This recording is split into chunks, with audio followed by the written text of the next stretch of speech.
Introduce the guest for today is Shelby Wisniewski, coach from Vidham Park, Isaac Yelder, alpine skier, Kenneth Ogden, alpine skier. Shelby, can you tell us about the recent ski training and competition that her athlete participate in? Yeah, we just went to Galena. We had our 3-day trip. Before that, we had a 1-day trip at Wilmont that they got to practice. Right. And then from there, they went to the qualifier in Galena. And on February 6th, we will go to the Winter State Games for alpine ski. That's great. Okay. Where did the training take place? Kenny, where'd the first one? Where the The training took place at Yes, Kenny, go ahead. Wilmont School. Okay. Tell us about the qualifying tournament. The qualifier, they have one practice day. It's 3 days. It's one practice day and then Right. 2 days of qualifying. All right. How many Special Olympic Chicago athletes participated? Roughly 65, 67. Right. That's good. All right. How many of our skiers are going to compete in state winter games in Galena? I'm not exactly sure, but I know from the ones that went to the qualifier, Yep. there should be maybe about 40 that are going back for state games. Right. That's good. Shelby, why she likes to coach alpine skiing? Alpine ski is a lot of fun. I just started doing it last year, and so did these guys.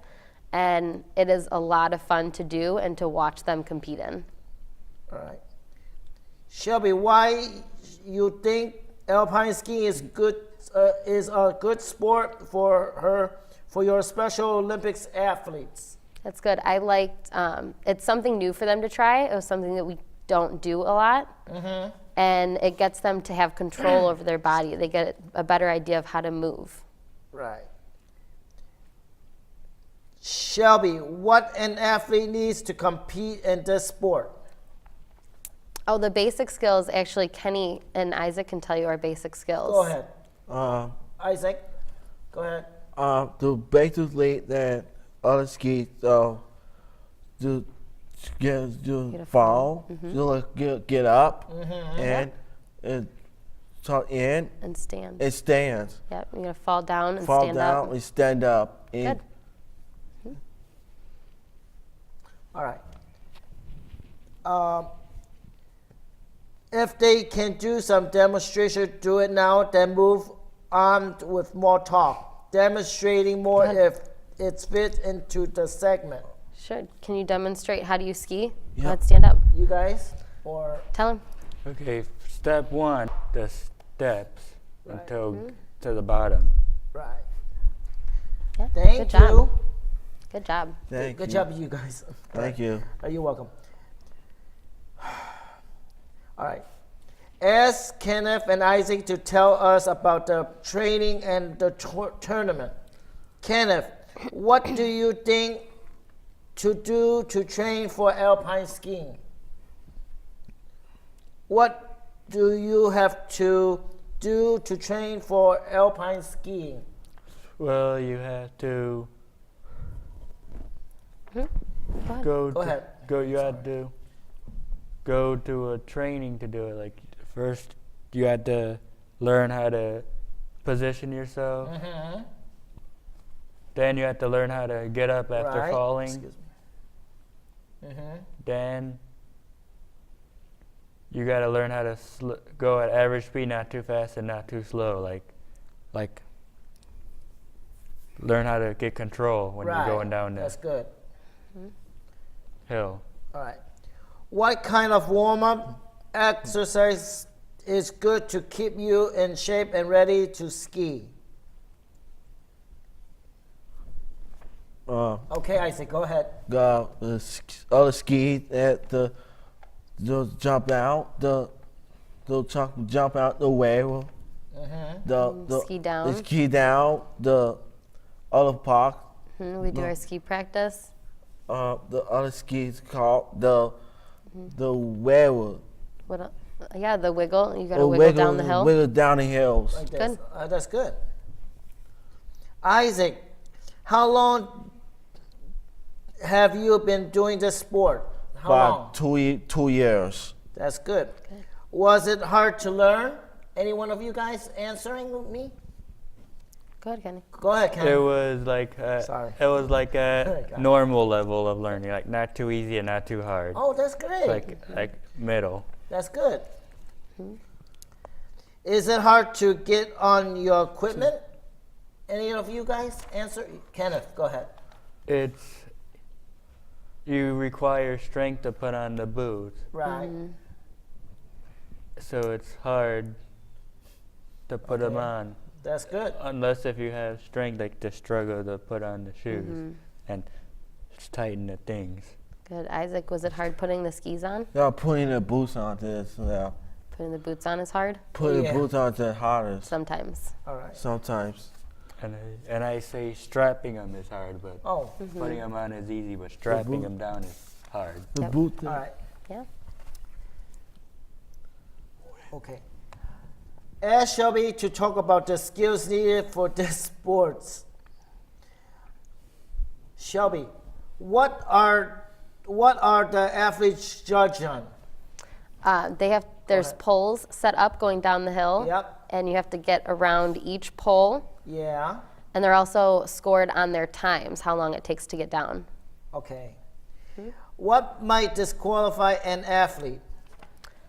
If they don't make all of the poles getting around, if they miss anything, and also if they fall down and can't get up within 2 minutes, they'll get a participation Oh, that's right away. Right. What is the most important thing to remember when downhill skiing? Anybody talk? Isaac? The other ski go down. The Other skiers? Other skiers. Good. Right. Other skiers. Kenny? Kenny, how about you? Go ahead. The most important thing to know when going down the ski is controlling your speed and having control. That's good. Good. That's a good answer. That's a good answer. Does anyone have a special story they want to share about their experience? Kenny? I like the swimming pool there. I like to watch movies there in free time. That's good. We also play games in the Right. big room. We did a Just Dance video game that they had over there the one time we went there That's good. last time. That's good. Isaac, what did you How like about about Isaac? How about you? what did you like about our last ski trip? What did we do? Well, we go ski trip. The hiding. The hiding to sliding. The water bottle? The water bottom. Yeah, we played a game I before played a game before our movie. for Oh wow, that's good. our movies. That's good. That's good. How about you, Shelby? Do you have any story? Oh, I liked learning how to ski this year. Last year I tried it and it wasn't so good. This Wow. year I did it again and good. I got a lot better just like these two did. Oh wow, that's great, Shelby.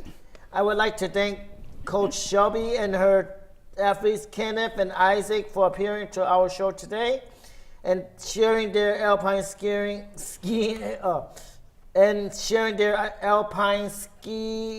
experience. Ski. Sign off and remind audience to stay tuned for next segment. Thank you, Thank William. you, guys. Thank you. Thank you. Thank you. Thank You're you. welcome. Welcome back to the Special Olympics Chicago on CANTV.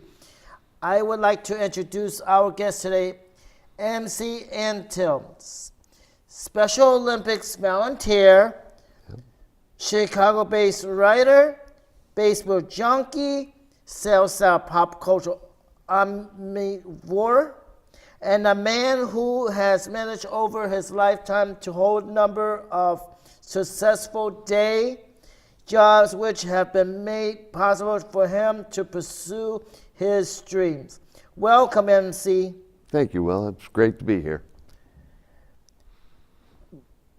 We enjoy reading your biography. You have so many great sounding jobs, starting with working for Belvic and the Chicago White Sox as a young man. Hey, yeah, well, Bill Veeck was a really remarkable man, and I did a crazy thing to get the job. You know what I did? What? I told the Braves down in Atlanta, who I first tried to work for, that I would walk 1,000 miles from my home in Syracuse, New York, to the job interview if Ted Turner, who owned the team, would interview me. And I walked the full 1,000 miles, and he never interviewed me. So Bill Veeck heard about it and said, I understand why you would want to do that. So I said, come to Chicago and I'll interview you. And I did, and that's what brought me to Chicago. Oh, wow. So I worked for the White Sox for a few years, and then one thing led to another, and now here I am where I am. Mm-hmm. All right. Tell us about some of the jobs that follow and how they form your life. That's a good question. Well, here, I'll give you the short answer, and that is, Go ahead. I moved out of baseball and I moved into cable television. As a matter of fact, where we are right now is pretty much a product of cable television, because it sort of brought television down to the people. And I helped in the very early stages in the development of that. And then I moved from local cable television to Right. ESPN. Do you know ESPN? Yes. Okay, so I worked for ESPN for a few years, probably 4 or 5 years in New York. And then I had an opportunity to leave and to start writing. And I think I started that about 15 years ago, and I've been doing that ever since. Okay. Okay? All right. Thank you. All right. You are now back in Chicago and working on the novel. Tell us about that and what it means to use crowdsourcing on this project. You know, it's really, it's interesting. It's not really a novel, it's a real story, and it took place in my hometown of Syracuse, New York. And it's a really interesting collection of a changing time in the 1960s. And I know you weren't around in the 1960s, Okay, but it go was a ahead. time of great change. Mm-hmm. And so it's a story about a basketball game. Right. But more than a basketball game, it's a story about a small town and how racially and culturally and socially and religiously and all those other ways, it had a really major change. And so I'm working on that. And I know we're going to talk about the Special Olympics, and it's really interesting because I'm writing a part right now about a priest who was in Syracuse, and he was this remarkable man who gave everything off his back to the poor and to the needy. And he eventually became known as the Saint of Syracuse. And I will tell you about this, and I know we're going to get to this, but I thought about this when I was in the control room. Elmer Mestrovich, you know Elmer. I know Elmer, him. He's my friend in Bridgeport, Chicago. Elmer. Exactly, and I think the reason we're together right now is because of Elmer. And I thought about this, that if Father Brady was the Saint of Syracuse, I'm not so sure that Elmer Mestrovich isn't the Saint of the Special Olympics. All right.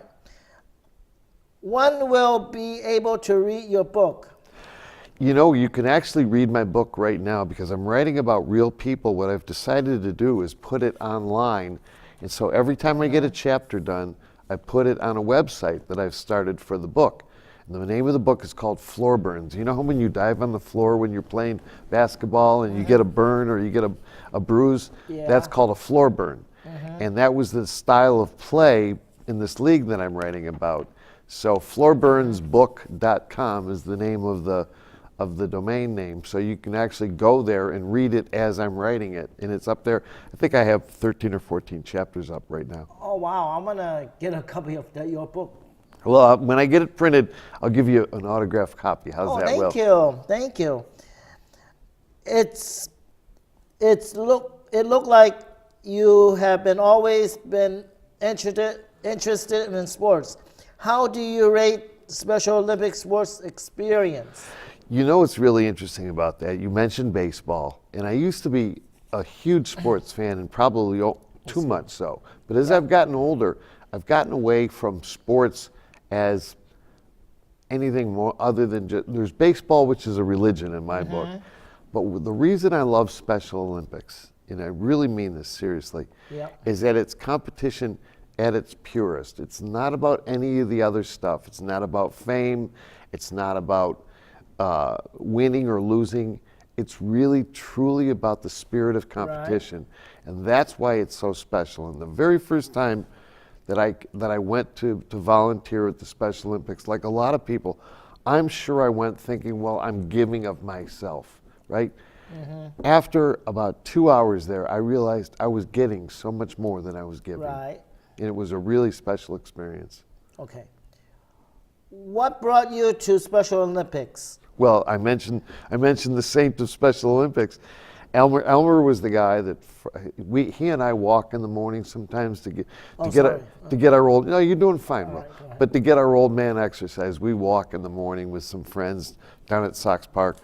And one day he mentioned it. And he says, "I don't know what you guys are doing, but if you would go to this one was at De La Salle, and we went over there, and it was a remarkable experience, and we've been doing that ever since, and it's been great." So it was Elmer who really brought me into it, but it was you guys who kept me here. By the Oh, way. thank God. Okay? Thank you. All right. What is your favorite thing to do as a volunteer, MC? I think my favorite thing to do is, and I know this is going to sound crazy, but it's helping the athletes off the buses, especially those that are in chairs, Yeah. because you have this moment with them that's personal, and you're helping them, and you're seeing the anticipation in their eyes, and you're feeling a connection to the athletes, and it really moves me every time just to look at the eyes of so many of these young, and some of them are the most severely disabled, and it's great. I feel honored to just be a part of that. So even more than the competition, I like the anticipation of the competition. Oh gosh. All right. How am I doing, by the way? You did good. Okay, You you're did doing good job. too. You're All right, doing thank good you. too. All right. What would you tell others who might be interested in volunteering for Special Olympics?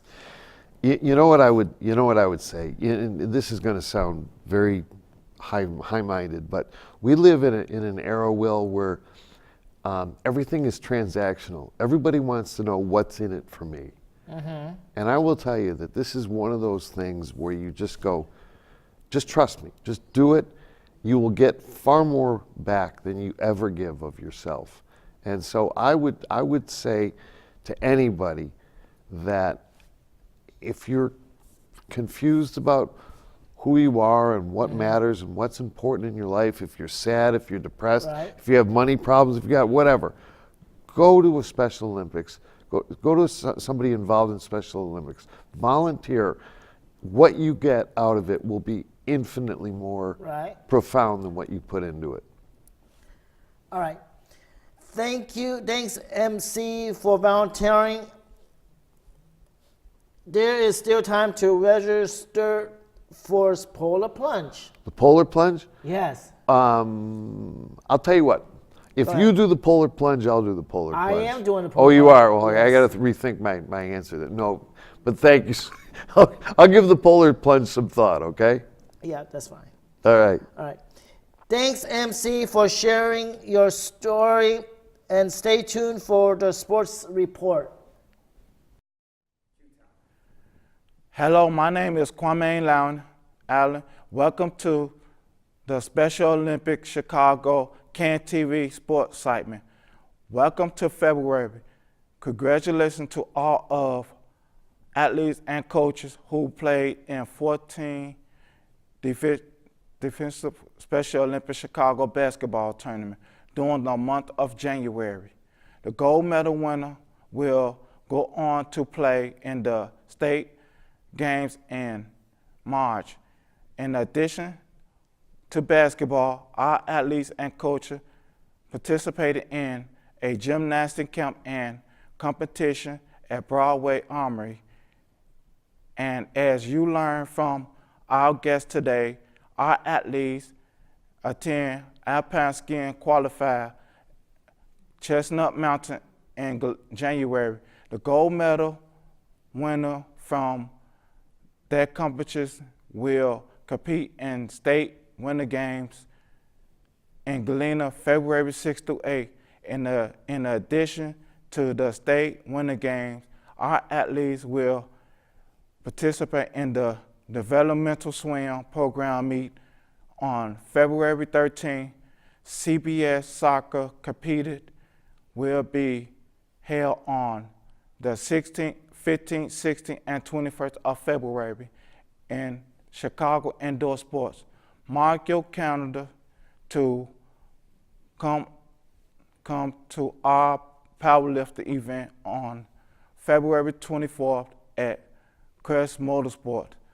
This always a very exciting event. Start corner that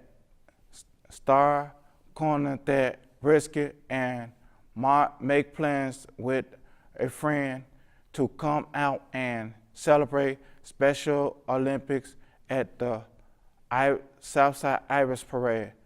Thank you to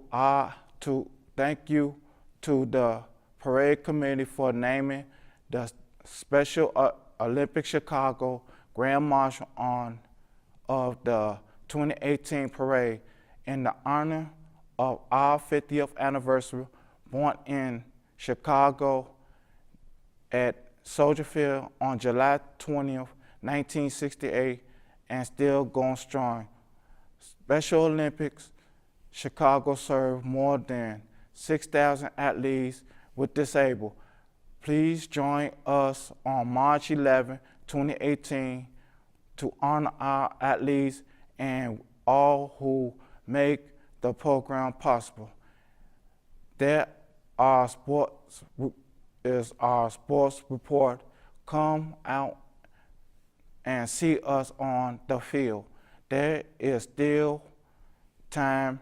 If you haven't registered, go to our website and sign up for Chicago Polar Plunge on March 4th, 2018, and learn about the great prizes. I will be there with my team, and I will love to meet you. Let the celebration continue in 5 short months. On July 20th, Special Olympics celebrate its 50th birthday. You keep checking our website for update on all the anniversary activity. Thank you for watching our show. Follow us on Facebook, tweet, and Instagram at www.specialchicago.org. I am Kwame Allen. See you next time.